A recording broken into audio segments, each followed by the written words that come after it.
Subscribe करे खातिर लाल button दबाई और भोजपुरी के ताजा अपडेट पहले पावे खातिर घंटी वाला बटन दबाई।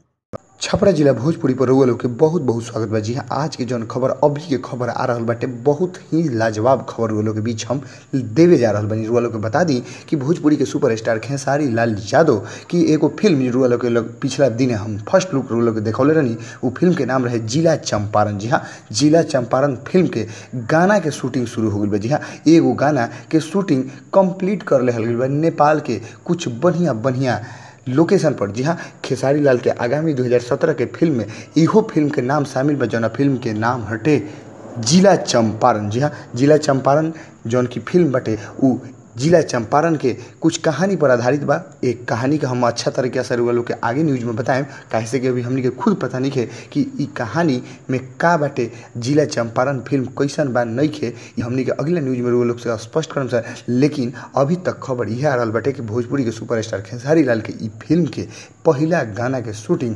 कंप्लीट हो चुकल बा नेपाल के कुछ अच्छा लोकेशन पर। जी हाँ, भोजपुरी के रउआ लोग के हीरो खेसारी लाल हमेशा कुछ नया करे के कोशिश करलन, काहे से कि ई दू जना में टक्कर चलत रहेला खेसारी लाल और पवन सिंह में। तो खेसारी भी कोनो कमी कसर नहीं छोड़े के चाह 2017 में, काहे कि उनका ऊपर भी दबाव बा ऐसे कि पब्लिक के कुछ नया देवे के, कुछ नया अंदाज नया रोचक चीज़ देवे के। तो ऐसे उ मन लगा के सारा फिल्म के गाना के शूट कर रहल बारन। अलग अलग लोकेशन पर बढ़िया लोकेशन पर एक गाना के शूट हुई और भी गाना के शूट आगे हुई। रुआ लोग हम अगला न्यूज में बताएं। तब तक खेती इतने रुआ लोग के बता दी कि अभी तक अगर रुआ छपरा जिला भोजपुरी चैनल के रुआ लोग अभी तक सब्सक्राइब नहीं करिए तो सीधे रुआ लाल बटन दबा के सब्सक्राइब करी। आप पहले अपडेट पावे खातिर घंटी वाला